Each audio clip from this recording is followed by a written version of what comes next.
The deafening crack of a gunshot split the air as the stagecoach lurched to a halt, sending a plume of dust spiraling into the golden light of the setting Arizona sun. Inside, Willow Blackburn's heart hammered against her ribs as she exchanged terrified glances with the 5 other women chained beside her. Their destination, Yuma Territorial Prison, now seemed like a merciful alternative to whatever waited outside those wooden doors. It was the summer of 1878, and the Arizona Territory was as unforgiving as the men who ruled it. Willow had been arrested 3 weeks prior for a crime she didn't commit, stealing from the general store where she had worked faithfully for 2 years. At 23, with no family to speak for her and a judge eager to make examples of troublemakers, she had been sentenced alongside 5 other women to hard labor. "Ladies, remain calm," the marshal escorting them called out, his voice betraying the fear he tried to mask. "I'm stepping out to assess the situation." The moment the marshal opened the door, another shot rang out, followed by a thud. Willow flinched, her wrists chafing against the iron shackles that bound her to the woman on either side.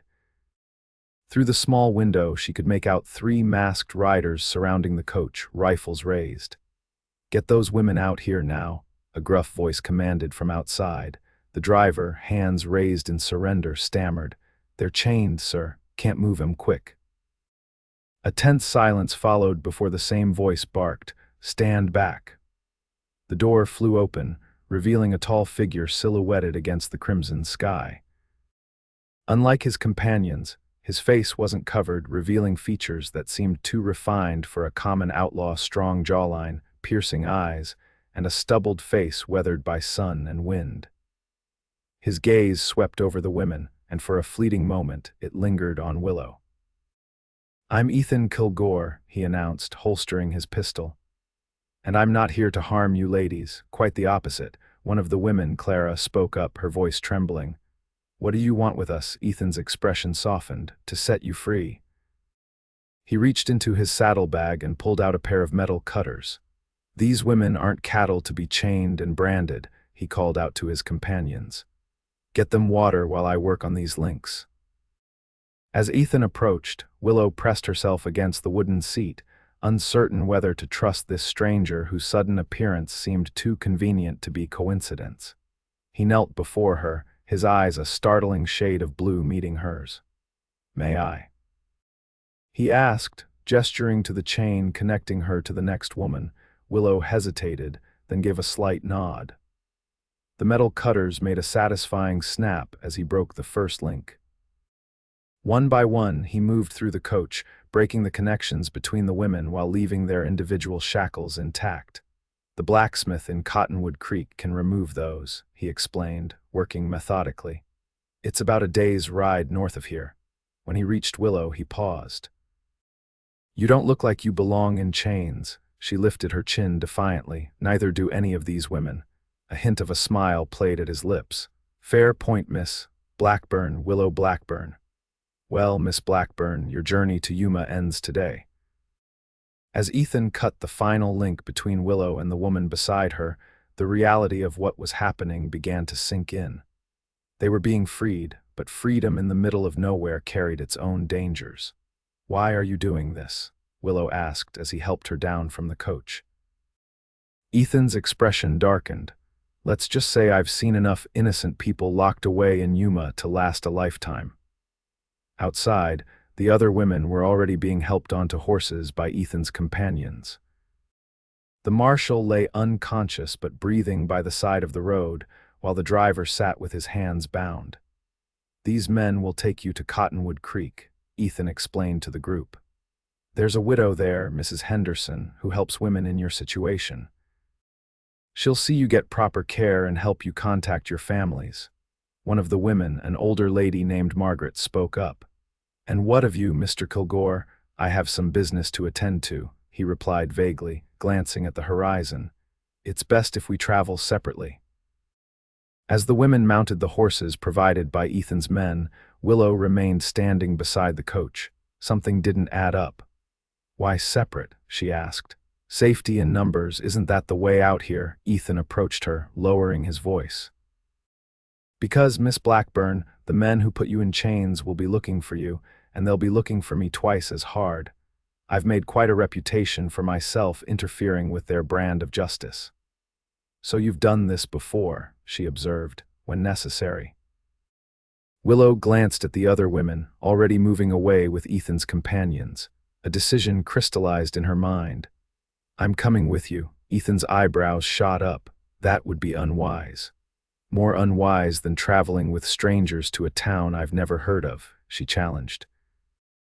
Besides, I was arrested in Prescott. If they're looking for escaped prisoners, that's the first place they'll send riders to check. He studied her for a long moment, then sighed. Your trouble, Miss Blackburn, so I've been told, she replied, unable to suppress a small smile. Ethan helped her onto his horse, a magnificent Palomino stallion, and mounted behind her. As they rode away from the stagecoach, leaving it and its stunned occupants behind, Willow felt a peculiar mixture of terror and exhilaration. She had just escaped imprisonment, only to place her fate in the hands of a man she knew nothing about except that he had the courage, or perhaps the foolishness, to defy the law to do what he believed was right. The sun had dipped below the horizon by the time they stopped to make camp in a small canyon, sheltered by towering red rock formations. Ethan built a modest fire while Willow tended to the horse, her shackles making the task awkward but not impossible. We'll head to my cabin at first light, Ethan said, offering her a tin cup of coffee. It's about half a day's ride from here, deep in the mountains where few venture. Willow accepted the cup, careful not to spill as the shackles clattered. And then what? I stay hidden in the mountains forever. Ethan shook his head. No, then we figure out how to clear your name. Willow nearly choked on her coffee. Clear my name? How could you possibly? I have contacts in Prescott, he interrupted. People who owe me favors. If you were falsely accused, there might be a way to prove it. She stared at him, bewildered. Why would you go to such lengths for a stranger? In the firelight, Ethan's face looked younger, less hardened. Because 6 years ago, my sister was sent to Yuma for a crime she didn't commit. She died there 3 months later. He prodded the fire with a stick, sending sparks dancing into the night sky. I couldn't save her, but I've made it my purpose to save others when I can. The weight of his words hung in the air between them. Willow felt a newfound respect for this man who channeled his grief into action rather than bitterness. I'm sorry about your sister, she said softly. Ethan nodded, his gaze fixed on the flames. Get some rest, Miss Blackburn. We have a long ride tomorrow. As Willow settled onto the bedroll Ethan had provided, she found herself studying him across the fire. He was an enigma, part outlaw, part vigilante, driven by a personal tragedy to risk his life for strangers. And despite the danger of their situation, she felt safer with him than she had in weeks. Dawn broke with a spectacular array of colors painting the canyon walls. They ate a simple breakfast of jerky and hardtack before breaking camp and continuing their journey. Ethan rode behind Willow, his presence solid and reassuring at her back. The terrain grew increasingly rugged as they ascended into the mountains, following trails that appeared to exist only in Ethan's memory. How did you know about the prisoner transport? Willow asked, breaking the comfortable silence that had fallen between them. I have friends in strategic places, he replied, a courthouse clerk in Prescott, a deputy in Flagstaff who believes in true justice. They alert me when women are being transported to Yuma. And you rescue them all, Ethan's voice grew somber. I try, can't always get there in time.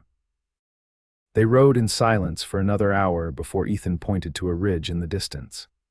My cabin's just beyond that rise. As they crested the hill, Willow gasped. Below them stretched a hidden valley, vibrant with greenery that seemed out of place in the harsh desert landscape. A small cabin sat nestled among pine trees beside a clear stream, smoke curling from its chimney. It's beautiful, she breathed, and safe, Ethan added. The only approach is the way we came, and I've got alarms set up along the trail.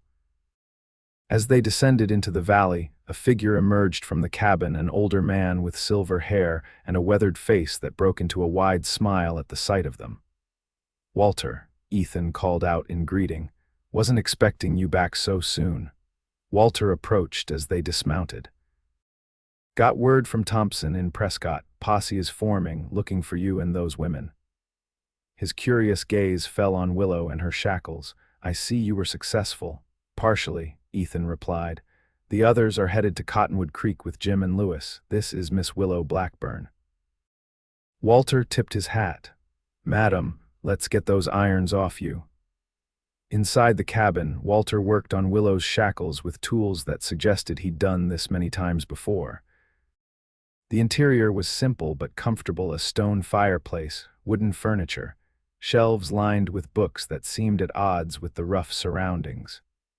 "You're quite the reader, Mr. Kilgore," Willow observed as Walter finally freed her wrists. Ethan smiled faintly.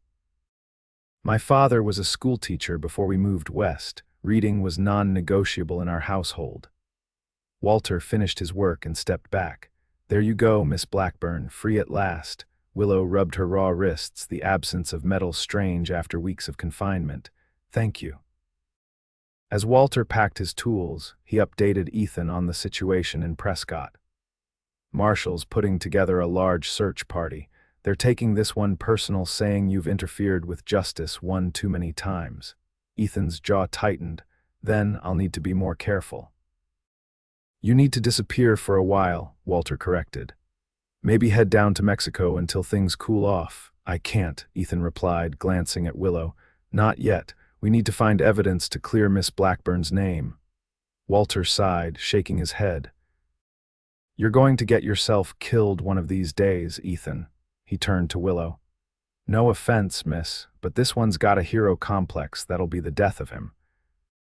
After Walter departed, promising to return with supplies in a few days, Ethan showed Willow to a small room at the back of the cabin. "It's not much," he apologized, "but it's private." "It's perfect," she assured him, overwhelmed by his continued kindness. That evening, as they sat by the fire eating a stew Ethan had prepared, Willow finally shared her story: how she had been working at Hammond's General Store in Prescott when money went missing from the safe. As the newest employee, suspicion had fallen on her despite her protests of innocence.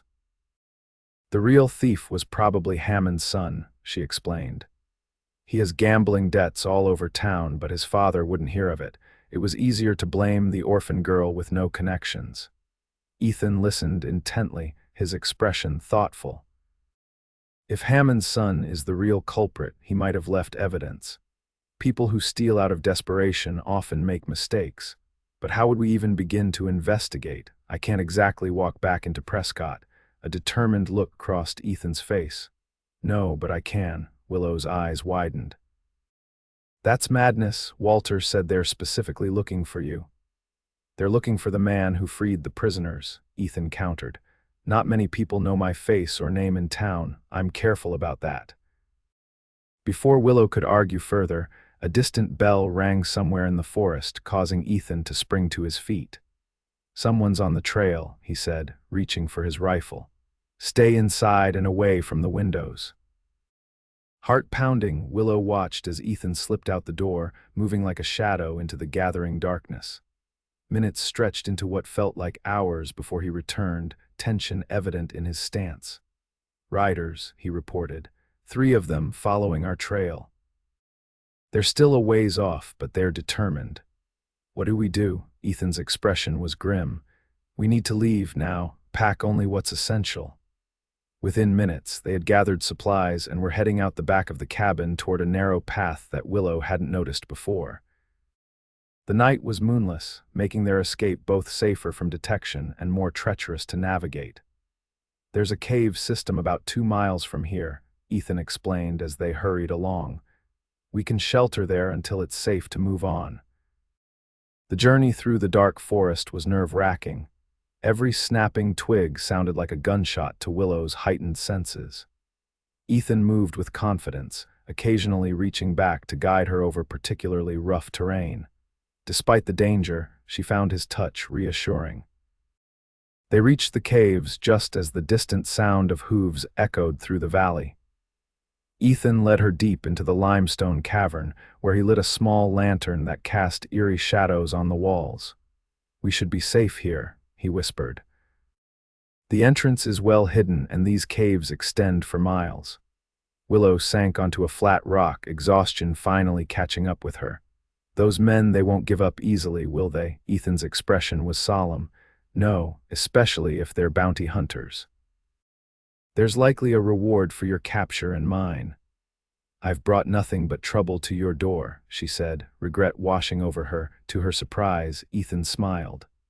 "Trouble seems to find me regardless, Miss Blackburn. At least this time it's for a worthy cause." In the dim light of the lantern, they set up a makeshift camp, spreading bedrolls on the smooth cave floor. As they shared a simple meal of jerky and dried fruit, Willow found herself studying Ethan's profile, wondering what had shaped this man who risked everything for strangers. "Tell me about your life before," she ventured, "before your sister." Ethan was quiet for so long that Willow thought he might not answer. When he finally spoke, his voice was soft with memory. "I was going to be a lawyer, had apprenticed with a firm in St. Louis and everything." He gave a rueful laugh. "Thought I'd work within the system, make it better from the inside. Then Emma was arrested on false testimony, and I watched that same system fail her completely." "So you came west," he nodded. "After she died, I couldn't stomach the law anymore." Headed west, worked as a ranch hand, then a scout for the cavalry. Learned the land, made connections, started helping people who'd been wronged like Emma. Willow's heart ached for the idealistic young man he must have been, and for the harder, more determined man he'd become. "Your sister would be proud of you," she said softly. Ethan looked at her, genuine surprise in his eyes. "Most people tell me she'd want me to move on, not risk my life." "Perhaps," Willow conceded. "But sometimes the greatest tribute to those we've lost is to ensure others don't suffer the same fate." A moment of understanding passed between them, a connection deeper than their short acquaintance should allow. In the quiet of the cave, with danger lurking outside, Willow felt the first stirrings of something beyond gratitude toward this complex man. They spent 2 days in the cave system, venturing out only when necessary to check for signs of pursuit. On the morning of the 3rd day, Ethan returned from scouting with news. "The riders have moved on," he reported. "Likely headed back to report failure. We should be able to return to the cabin." The cabin, thankfully, was untouched when they arrived, though Ethan spent hours checking for signs of intrusion before declaring it safe. As they settled back into the relative comfort of the wooden structure, a new sense of urgency took hold. "We need a plan," Ethan said over dinner. "Walter will be back tomorrow with supplies and information. If we're going to clear your name, we need to act soon, before the marshal brings in more men." Willow nodded, her mind racing with possibilities. "If Hammond's son is the real thief, we need proof. He must have spent the money somewhere, gambling houses, saloons." "Exactly," Ethan agreed. "And if he's in debt, as you suspect, someone in town knows about it. We just need to find out who." That night, unable to sleep, Willow stepped outside onto the small porch. The valley was bathed in moonlight, peaceful in a way that seemed at odds with the turmoil of her situation. She heard the door open behind her and turned to see Ethan, concern etched on his features. "Couldn't sleep?" he asked, joining her at the railing. "Too much on my mind," she admitted. They stood in companionable silence, gazing at the star-filled sky. After a while, Ethan spoke, his voice barely above a whisper. "I've been thinking about what happens after if we succeed in clearing your name." Willow glanced at him. "I hadn't thought that far ahead." "You could go anywhere, start fresh," he continued. "San Francisco, Denver, places where a woman with your intelligence could build a good life." Something in his tone made her heart skip a beat. "And you, what will you do?" Ethan shrugged, his gaze still fixed on the distant mountains. "Continue my work, I suppose. There are always more chains to break." The thought of parting ways left an unexpected hollow feeling in Willow's chest. In just a few days, This man had become important to her in ways she couldn't fully articulate. "It's a lonely path you've chosen," she observed softly. He turned to face her then, his expression unguarded. "It hasn't felt lonely these past few days." The admission hung in the air between them, charged with possibility. Before either could speak further, a sound from the forest edge caught their attention, the distant jingle of a bridle. "Get inside," Ethan whispered urgently, reaching for the rifle propped against the wall. Willow retreated into the cabin, heart pounding as Ethan took up position by the window, weapon at the ready. Minutes ticked by in tense silence before a low whistle sounded from the darkness, a signal that Ethan clearly recognized, as his posture immediately relaxed. "It's Walter," he explained, lowering the rifle, "earlier than expected." The older man emerged from the tree line, leading a packhorse laden with supplies. His expression was grim as he approached. "Couldn't wait till morning," he called out. "Got news you need to hear right away." Inside the cabin, Walter unloaded not only provisions but also a newspaper from Prescott. The headline made Willow's blood run cold. "Prisoner escape mastermind identified, Ethan Kilgore sought for justice." "Someone talked," Walter explained, his voice heavy with concern. "One of the stage drivers recognized you. Your description's all over the territory now." Ethan took the paper, his expression hardening as he read. "They're calling me a dangerous criminal with a vendetta against lawful authority." "There's more," Walter continued. "They've linked you to other prison transports that were intercepted. The governor's offering a $500 reward for information leading to your capture." Willow sank into a chair, the weight of this new development settling on her shoulders. "This changes everything." "You can't possibly go to Prescott now." To her surprise, Ethan seemed almost calm. "Actually, it changes nothing. The plan remains the same." "Ethan, be reasonable," Walter protested. "Every lawman in the territory will be looking for you, which is why I won't be going as myself." Ethan turned to Willow, determination in his eyes. "I'll need your help. Tell me everything you know about Hammond's general store layout, employees, routines. Every detail." Despite Walter's continued objections, they spent the next hour with Willow sketching rough maps of the store and the surrounding buildings, detailing the habits of Hammond and his son, and identifying potential allies who might believe in her innocence. "Sarah Wilson at the dressmaker's shop was always kind to me," Willow recalled. "And Mr. Peterson at the livery stable, he never believed I was guilty, said Hammond was too quick to accuse." Ethan absorbed every detail, occasionally asking clarifying questions. His focus was intense, as if memorizing her words for a test he couldn't afford to fail. "This is madness," Walter interjected finally. "Even if you disguise yourself, it's too great a risk." "Every day Willow remains accused is another day of injustice," Ethan replied firmly. "I won't let another innocent person suffer if I can prevent it." The conviction in his voice silenced Walter's protests. As the older man prepared to leave, promising to return in 3 days' time, he pulled Ethan aside for a private word. Willow couldn't hear what was said, but the concern on Walter's face spoke volumes. After Walter's departure, Ethan began preparing for his journey to Prescott. He would leave at first light, traveling alone to minimize risk. The plan was simple but dangerous, disguised as a cattle buyer from Texas. He would gather information about Hammond's son and his activities, seeking proof of the young man's guilt. As Ethan packed his saddlebags, Willow approached him, her resolve firm. "I'm coming with you." He looked up, surprise evident on his face. "Out of the question. It's too dangerous." "It's my freedom at stake," she countered. "And two can gather information faster than one.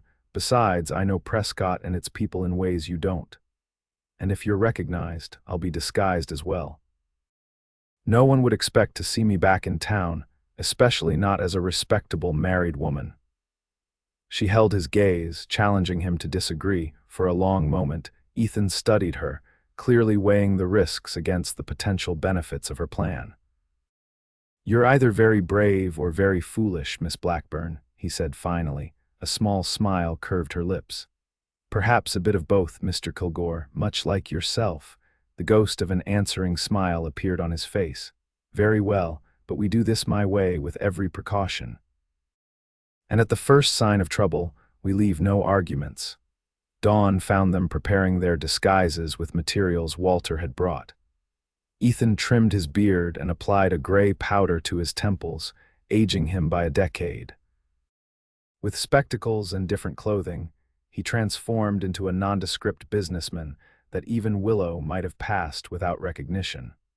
Her own transformation was equally effective. With her hair pinned severely beneath a modest bonnet and wearing a conservative dress that had belonged to Walter's late wife, Willow became Mrs. Eleanor Thompson, devoted spouse to cattle buyer Edward Thompson. Remember, Ethan instructed as they mounted their horses, we're only in town to conduct business and perhaps purchase property. We show appropriate interest in local gossip but never press too hard for information. Willow nodded, adjusting her gloves. And we never separate, maintaining our roles at all times. The journey to Prescott took the better part of a day, during which they practiced their fictional backstory until it felt almost natural. By the time the town came into view in the late afternoon, Willow felt simultaneously terrified and exhilarated. She was returning to the place of her disgrace, but this time with purpose and an ally at her side. They took rooms at the Prescott Hotel, an establishment several blocks from Hammond's store where they were unlikely to encounter anyone who knew Willow well. After settling in, they ventured out for an early dinner at the town's most popular restaurant, the perfect place to observe and be observed. "My dear," Ethan said loudly enough for nearby tables to hear, "I do believe this charming town might be just the place to establish our new home." "What do you think?" Willow smiled demurely. "If it pleases you, Edward, I admit the climate seems agreeable." Their performance attracted just the right amount of attention enough to establish their presence without arousing suspicion. By the time dessert arrived, a local banker had already introduced himself and invited Mr. Thompson to discuss investment opportunities the following morning. "Things are moving quickly," Ethan murmured as they walked back to the hotel. "Tomorrow, I'll meet with the banker while you visit the dressmaker you mentioned, Sarah Wilson, see what she knows about Hammond's son." The plan proceeded smoothly the next day. While Ethan gathered information from the town's businessmen, Willow reacquainted herself with Sarah, carefully steering the conversation toward local gossip. "Such a lovely town," she remarked as Sarah measured her for address. "Though my husband heard some concerning rumors about theft at one of the local establishments," Sarah's hands stilled momentarily. "You must mean Hammond's store. Terrible business that." "Oh, what happened?" The dressmaker glanced around before lowering her voice. "They say a young woman who worked there stole from the safe, but between us, many folks don't believe it. That girl Willow was her name was honest as the day is long." Willow's heart warmed at the defense. If not her, then who do people suspect? "Well," Sarah hesitated, then continued. "Hammond's son has been seen throwing money around at Foster's gambling hall despite supposedly being in debt. Makes a person wonder, doesn't it?" This crucial piece of information led them to Foster's that evening, where Ethan engaged in a friendly game of poker while observing Hammond Jr.'s behavior. The young man's reckless betting and obvious anxiety when he lost confirmed their suspicions. "He's definitely spending beyond his means," Ethan reported later in the privacy of Willow's hotel room. "And Foster mentioned that he settled a large debt just after you were arrested." Over the next 2 days, they methodically built their case, gathering testimonies from townspeople who had witnessed Hammond Jr.'s suspicious behavior and establishing a timeline that placed him at the store when the money disappeared. Their breakthrough came from an unexpected source, Hammond's own clerk, a nervous young man named Peter who had always been kind to Willow. "Mr. Hammond doesn't know it," Peter confided to Ethan during a discussion about store accounts, but I saw his son at the safe the night before the money was discovered missing. Didn't think much of it at the time, but when Miss Blackburn was accused." He shook his head regretfully.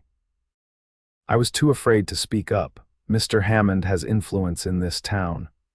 Would you be willing to make a statement to that effect?" Ethan pressed gently. Peter paled. I don't know, my position. What if your statement could be given confidentially to the territorial judge? A man of integrity who would ensure justice is served without exposing your role." The clerk considered this, then nodded hesitantly. "For Miss Blackburn's sake, yes."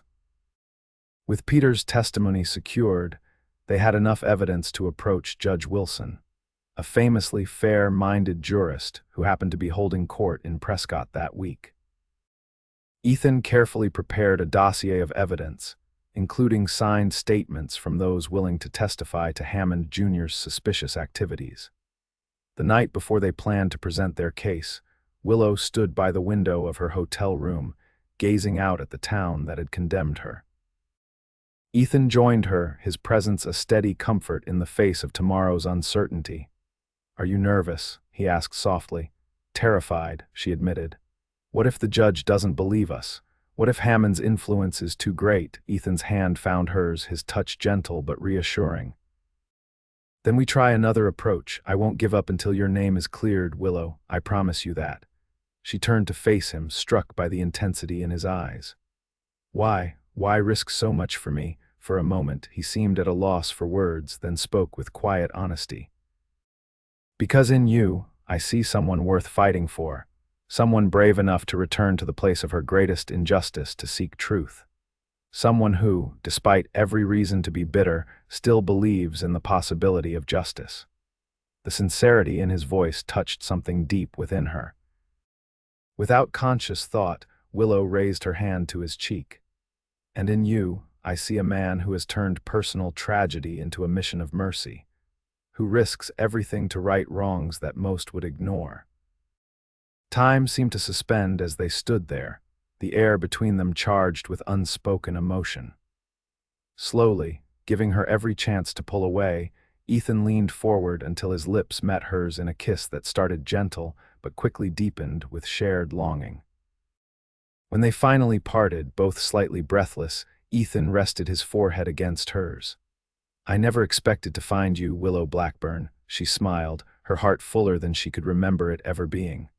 "Nor I you, Ethan Kilgore." The moment was interrupted by an urgent knock at the door. Instantly alert, Ethan motioned for Willow to stay back as he approached the door cautiously. "Who is it?" he called. "Peter, sir. Peter from the store. Please, I need to speak with you urgently." Ethan opened the door to reveal the clerk, his face pale with fear. "Hammond knows," Peter blurted out. "Someone saw me talking to you and reported back. He's furious, threatening anyone who speaks against his son. And worse, he's recognized Miss Blackburn despite her disguise." "How?" Willow gasped, stepping forward. "Mrs. Timmins from the millinery shop. She saw you yesterday and thought you looked familiar, started asking questions." Ethan's expression hardened. "How much time do we have?" "Not much. Hammond's gone to the marshal. They'll be checking the hotels soon." Decisions had to be made quickly. Their carefully constructed plan was collapsing, but they still had the evidence that needed to reach Judge Wilson. "Peter, I need you to take this packet to Judge Wilson directly," Ethan said, retrieving the dossier of evidence. "Tell him it concerns a miscarriage of justice that requires immediate attention." The clerk accepted the packet with trembling hands. "What about you two? We'll be leaving town," Ethan replied, already gathering their essential belongings. "Different route than you to draw attention away." "Can you do this?" Peter straightened, newfound resolve in his expression. "For Miss Blackburn, yes, I should have spoken up months ago." After the clerk departed, they moved with practiced efficiency, packing only what was necessary and leaving behind their elaborate disguises. Within minutes, they were slipping out the back entrance of the hotel, sticking to shadows as they made their way toward the livery stable. They had just reached the stable when shouts erupted from the direction of the hotel. "They've discovered we're gone," Ethan said grimly, hastening to saddle their horses. We need to move now." As they mounted, the livery stable owner, Mr. Peterson, emerged from his quarters, taking in the situation with a quick glance. Recognition dawned in his eyes as he looked at Willow. "Miss Blackburn," she tensed, prepared for him to raise the alarm, but instead he moved to open the back gate of the stable yard. "This way," he said urgently. "It leads to the creek path, less visible." "Thank you," Willow breathed as they urged their horses forward. "Never believed you did it," Peterson called after them. "Good luck to you both." They rode hard through the night, taking advantage of Ethan's intimate knowledge of the territory to stay ahead of any pursuit. By dawn, they had put considerable distance between themselves and Prescott, but both knew the danger was far from over. "We can't return to the cabin," Ethan said as they paused to rest the horses. "It's the first place they'll look once they connect me to the prison transport." Willow nodded, exhaustion evident in her face despite her determination. "Where then?" "There's a place further north, near the territorial border, a friend's ranch where we can lie low until we hear from Walter about the judge's decision." The journey to this new sanctuary took 2 more days of cautious travel, avoiding main trails and settlements. The ranch, when they finally reached it, proved to be a modest but well-maintained property nestled in a fertile valley. The owner, a robust woman named Martha who greeted Ethan with a fierce hug, welcomed them without question. "Any friend of Ethan's is welcome here," she declared, showing Willow to a comfortable room. "Especially one who's had the law on her tail unfairly." Martha, they learned, had her own history with unjust accusations.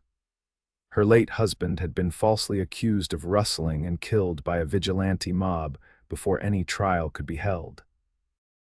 Like Ethan, she had channeled her grief into action, turning her ranch into a way station for those seeking a second chance. Days passed with agonizing slowness as they waited for word from Prescott. Willow found unexpected peace in the rhythm of ranch life, tending to animals, helping with meals, watching Ethan split wood with powerful, precise strokes that sent her thoughts in decidedly improper directions. Their relationship deepened during this period of waiting, conversations lasting long into the night as they shared stories of their pasts and cautious hopes for the future. The attraction between them grew stronger, expressed in lingering touches and stolen kisses that promised more when their future was secure. A week after their arrival, Walter finally appeared, his expression unreadable as he dismounted in the ranch yard.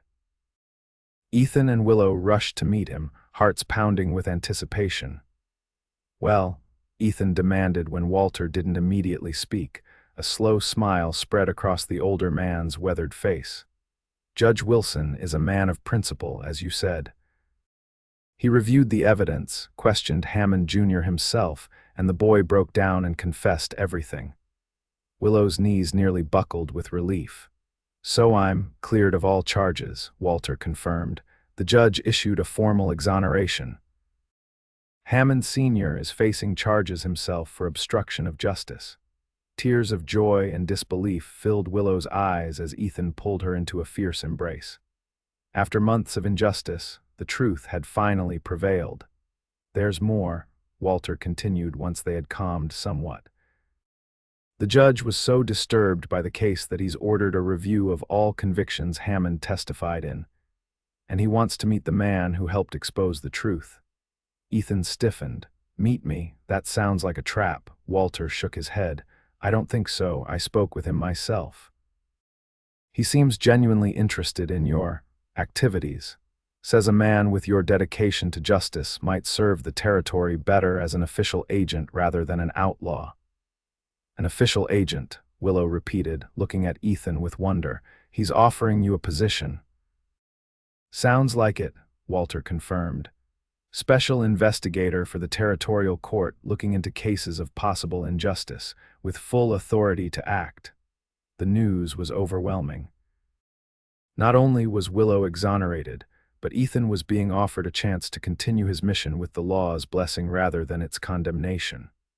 That evening, As they sat together on Martha's porch watching the sunset paint the valley in gold, Ethan seemed lost in thought. "Are you considering the judge's offer?" Willow asked softly. He turned to her, his expression thoughtful. "I am. It would mean working within the system I've spent years defying, but perhaps that's where change is most needed. You could help more people," she pointed out. "With resources and authority behind you, true." He took her hand, his thumb tracing gentle patterns across her palm. "But what about you? Now that your name is cleared, what will you do?" Willow had been considering this question since Walter's arrival. Her options were suddenly wide open. She could return to Prescott with her reputation restored, seek opportunities in larger cities, start fresh anywhere she chose. Yet as she looked at the man beside her, she realized that her heart had already made its choice. "I was thinking," she said carefully, "that the territorial court might need someone to handle correspondence, maintain case files. Someone who understands firsthand the importance of thorough documentation in matters of justice."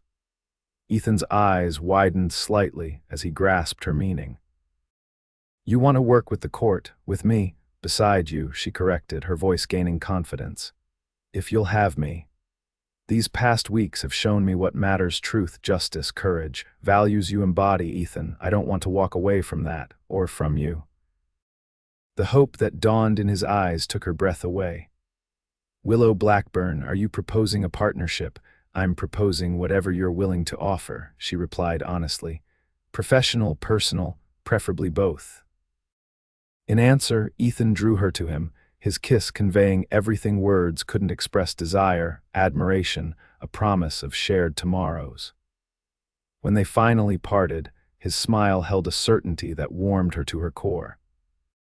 "I think Judge Wilson might be persuaded to hire an assistant with your qualifications," he murmured.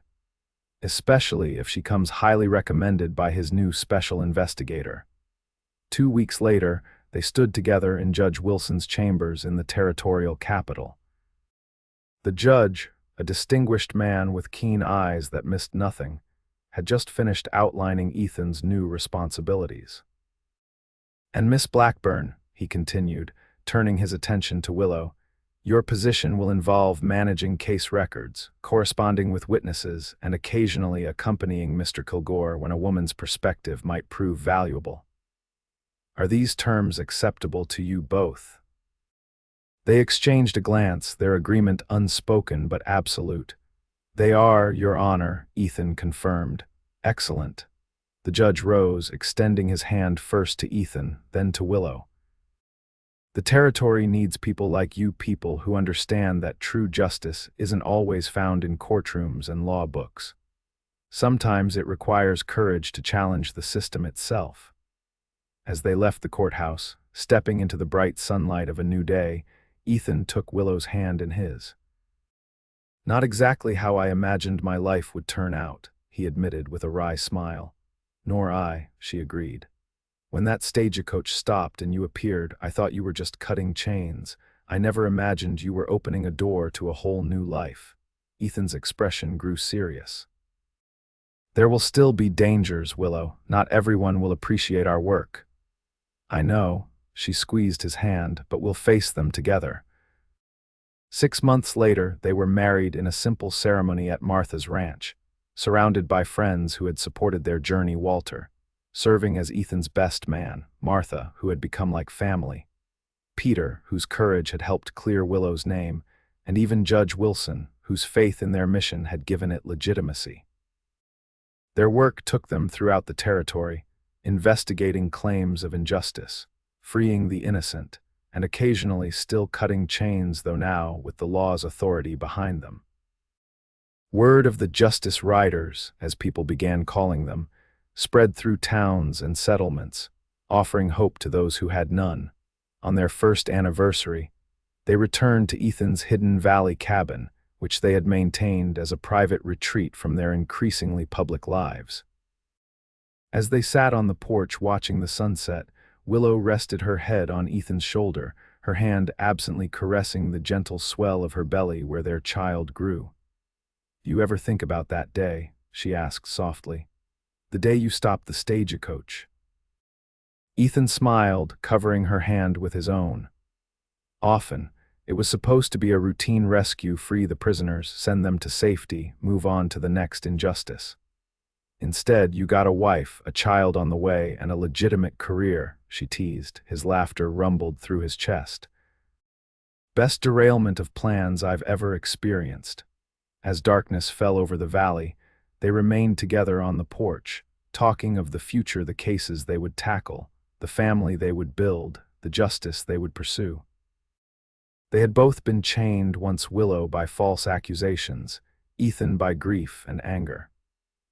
In finding each other, they had found not just freedom but purpose, not just love but a shared mission that gave meaning to that love. The chains that had once bound them had become the links that joined their lives, stronger than iron and more precious than gold.